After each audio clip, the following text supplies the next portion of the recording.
আমরা অনেক সময় বিকালে কিংবা সন্ধ্যার সময় সবাই একসাথে বসে গল্প করি কিংবা টেলিভিশন দেখি। সেই সময় যদি এমন একটা নাস্তা সবার সামনে দেওয়া যায়, সবাই খুবই আনন্দের সাথে খেয়ে নেবে।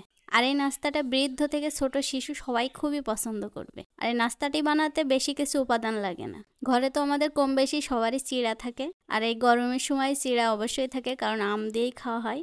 আর লাগবে কয়েক টুকরো মাংস। আর এগুলো দিয়ে খুবই সুন্দর একটা রেসিপি তৈরি করে দেখাবো আপনাদেরকে। শুরু থেকে শেষ পর্যন্ত দেখুন, খুবই ভালো লাগবে। এই নাস্তা বানানোর জন্য আমি চিড়াগুলোকে খুবই ভালো করে ধুয়ে নিয়েছি। এটা ভিজিয়ে রাখা যাবে না, শুধুমাত্র ধুয়ে পানি ঝরিয়ে রাখতে হবে, যাতে চিড়ার গায়ে পানি লেগে না থাকে আর ঝরঝরে হয়ে যায়। চিড়াগুলোতে পানি ঝরতে থাকুক, এদিকে আমি মশলাটা তৈরি করে নিই। আর মশলা বানানোর জন্য 2 চামচ ধনিয়া নিয়েছি, 1 চামচ আস্ত জিরা। এগুলো খুব ভালো করে শিলপাটায় বেটে নিতে হবে।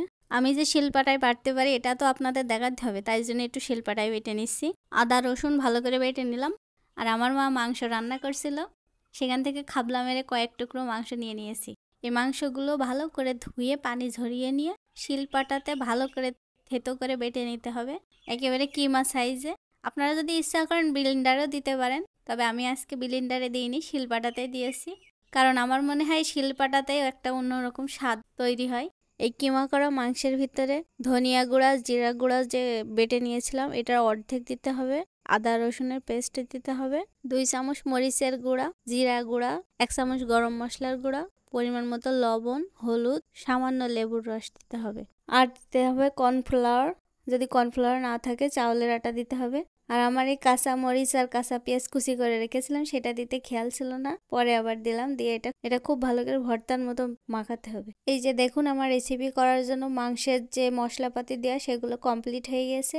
এখন এটা সাইডে রেখে অন্য একটা পাত্রে আমি যে পানি ঝরিয়ে রেখেছিলাম চিড়াগুলো, সেই চিড়ার ভিতরে সমস্ত কিছু দিতে হবে। আর এর ভিতরে দিতে হবে মরিচ গুঁড়া, লবণের গুঁড়া আর ভাজা ধনিয়া আর জিরের গুঁড়া দিয়ে এটা খুব ভালো করে মিশাতে হবে আলতো হাতে, যেন এগুলো খুব ভালোভাবে মিশে যায়। চিড়া মাখানোর বাটিটা সাইডে রেখে অন্য একটা পাত্রে 1 কাপ পরিমাণ ময়দা নিয়েছি, এর ভিতরে একটা ডিম দিয়ে আর সামান্য পরিমাণ লবণ দিয়ে এটা ভালোভাবে গুলিয়ে নিয়েছি। তবে আপনারা যদি স্বাদ বাড়াতে চান তাহলে একটা জায়গায় 2টো সাইডটাও ডিম দিতে পারেন। তবে আমার ঘরে একটা ছিল, এজন্য আমি একটাই দিয়েছি।